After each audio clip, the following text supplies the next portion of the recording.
केंद्रीय वित्त मंत्री निर्मला सीतारमण संसद में साल 2025 से 26 का आम बजट पेश कर रही हैं, जो 1 अप्रैल 2025 से 31 मार्च 2026 तक के लिए लागू होगा। क्या आपने कभी सोचा है कि भारत में वित्तीय वर्ष की शुरुआत 1 अप्रैल से क्यों होती है? क्यों नहीं ये नए साल के पहले दिन यानी 1 जनवरी से शुरू होता है? भारत में वित्तीय वर्ष की शुरुआत 1 अप्रैल को होती है और ये अगले साल 31 मार्च को समाप्त होता है। ये एक ऐसा शेड्यूल है जो आमतौर पर देश के ज्यादातर हिस्सों में फसल चक्र से मैच करता है। भारतीय अर्थव्यवस्था में खेती का अहम योगदान है और ऐतिहासिक रूप से भी भारत एक कृषि प्रधान देश रहा है। पहले बात करें खेती से कनेक्शन की। जून से सितंबर तक देश में मॉनसून रहता है, जिसका खेती में अहम योगदान रहता है। किसान आमतौर पर जून जुलाई में फसलें बोते हैं और अक्टूबर मार्च में इनकी कटाई होती है। ऐसे में इस शेड्यूल के हिसाब से काम करने पर सरकार को कृषि क्षेत्र के लिए योजनाएं तैयार करने में आसानी होती है। उदाहरण के लिए अनुमानित फसल उत्पादन के आधार पर सरकार आने वाले साल के लिए खेती की नीतियां और सब्सिडी आदि घोषित कर सकती है। उत्पन्न अनाज की देखरेख और भंडारण की तैयारी कर सकती है। किसानों और खेती से जुड़े व्यापार में इसी समय अंतराल में लाभ होता है। फसल उत्पादन के अनुमान के आधार पर वो फैसले ले सकते हैं और अपनी लागत की योजना बना सकते हैं। इसलिए ये फसल चक्र केवल एक परंपरा नहीं बल्कि भारत में खेती और उसकी नीतियों को बढ़ावा देने के लिए एक टूल के रूप में काम करता है। वही बात करें सांस्कृतिक एकता को मिलता है बढ़ावा। भारत में वित्तीय वर्ष की शुरुआत वैशाखी या लूनर न्यू ईयर यानी हिंदू नव वर्ष से भी मेल खाता है। ये समय अप्रैल से मार्च के वित्तीय शेड्यूल की व्याख्या करता है। कुछ विशेषज्ञों का मानना है कि इन तारीखों को चुनते समय भारत सरकार ने इन सभी सांस्कृतिक परंपराओं को भी ध्यान में रखा होगा। भारत में लूनर न्यू ईयर के साथ वित्तीय वर्ष की शुरुआत को लेकर सांस्कृतिक एकता को बढ़ावा देना भी एक उद्देश्य रहा होगा। वही बात करें अंग्रेजों ने की थी शुरुआत, जारी रहा प्रभाव। भारत की कई परंपराओं पर आज भी अंग्रेजों की छाप दिखती है। कई परंपराएं ब्रिटिश परंपराओं से प्रभावित हैं।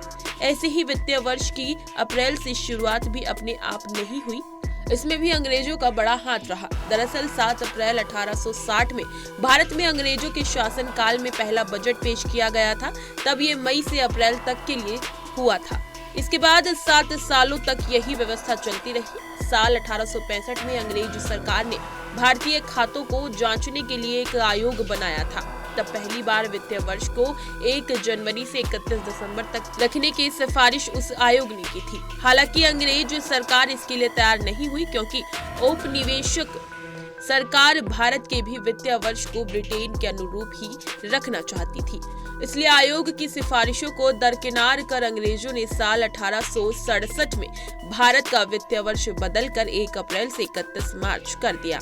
वही बात करें दुनिया के साथ कदम से कदम मिलाने की जरूरत। भारत में 1 अप्रैल से वित्तीय वर्ष की शुरुआत का एक और कारण देश की आर्थिक गतिविधियों को वैश्विक स्तर के साथ रखना हो सकता है।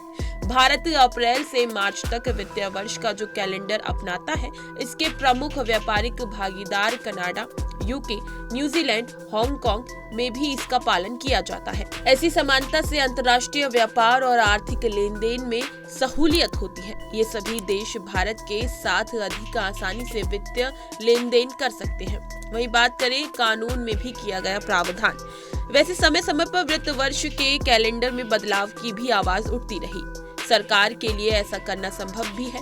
भारतीय संविधान वित्त वर्ष की समयावधि में वैसे भी मौन है। संविधान के अनुच्छेद 367(1) में केवल इतना कहा गया है कि वित्त वर्ष का निर्धारण जनरल क्लोजेज एक्ट 1897 के अनुसार किया जाएगा। ये कानून कहता है कि भारत का वित्त वर्ष 1 अप्रैल से शुरू होकर 31 मार्च तक होगा। हालांकि यही कानून प्राइवेट कंपनियों और व्यापारिक प्रतिष्ठानों को भी अपनी मर्जी से वित्त वर्ष चुनने की स्वतंत्रता भी देता है।